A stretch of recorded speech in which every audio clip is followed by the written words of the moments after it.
Ustadz, kalau seseorang tidak tahu gibah itu haram, dan gibah itu adalah dosa besar, dan dia terus saja menggibah, apakah dia tidak berdosa dengan ketidaktahuannya, Ustadz? Ya, baik. Bismillahirrahmanirrahim. Alhamdulillahirabbil alamin wa sallallahu wasallam wa baraka ala nabiyyina Muhammadin wa ala alihi wa ashabihi ajma'in.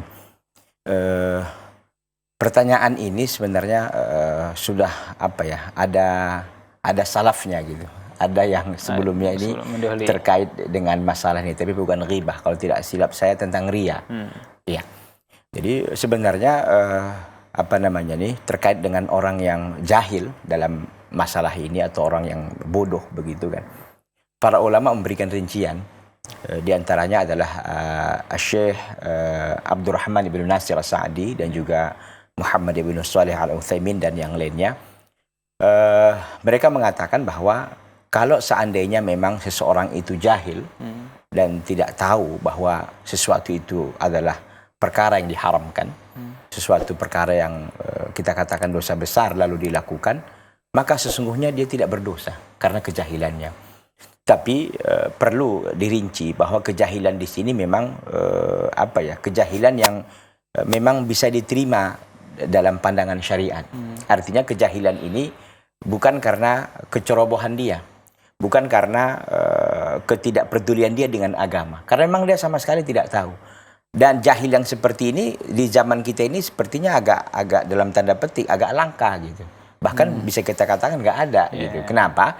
Ya karena penyebaran tentang Islam itu luar biasa kan, cukup besar dan bisa diakses oleh semua orang begitu. Jadi tidak hanya orang-orang tertentu, lapisan masyarakat tertentu, tidak, semua orang bisa. Apalagi dengan nikmat Allah Azza wa Jalla, nikmat teknologi yang ada pada hari ini. Masya Allah, semuanya mudah. Kita ingin belajar dengan mudah, kita ingin mendapatkan ilmu dengan mudah. Banyak ustadz-ustadz juga bisa kita tanyakan, masyarakat kita juga alhamdulillah sebagian besar ini ngerti dan paham dengan agama. Jadi perkara ghibah pada hari ini saya kira adalah sesuatu yang tidak tersembunyi. Dengan demikian, kalau memang benar jahil seperti yang kita maksudkan tadi, bukan karena kecerobohan, karena memang dia tidak tahu, tidak ada yang menyampaikan. Kalau memang betul itu ada, maka dia tidak mengapa, tidak berdosa dengan amalan yang dilakukan, yaitu amalan ghibah. Ghibah itu perlu kita sampaikan adalah dzikruka akhaka ma yakrah, menyebutkan tentang saudaramu sesuatu yang dia benci, sesuatu yang dia tidak suka, walaupun itu ada. Itu ditanyakan oleh salah seorang sahabat, "Ya Rasulullah, afara'aita in kana fi akhi ma aqul?" Ya Rasulullah, apa pendapatmu jika yang aku sampaikan itu adalah memang ada, betul memang dia adalah orang yang buta umpamanya, atau dia orang yang pincang umpamanya, betul. Maka kata Nabi SAW, in kana fi akhi kama taqul faqad ibtaghtah. Jika engkau yang kau sebutkan itu ada pada saudaramu, maka engkau sudah melakukan ghibah. Jika kalau tidak ada, maka faqad bahattah, maka engkau sesungguhnya sudah berdusta. Jadi intinya bahwa kalau dia jahil betul memang, sebagaimana kita sampaikan tadi, itu tidak mengapa insyaallah ta'ala. Baik. Berarti hidayah ini sebenarnya dijemput atau kita menerima saja? Ya, sebenarnya harus dijemput.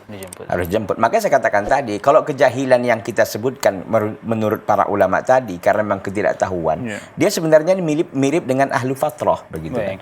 Ahlu fatrah yang tidak ada informasi tentang Islam. Makanya saya katakan, untuk per hari ini, orang yang dikatakan jahil seperti yang kita sampaikan tadi, hampir nyaris sudah nggak ada. Begitu. Karena informasi tentang Islam itu sangat luar biasa dan bisa diakses oleh semua orang. Wallahu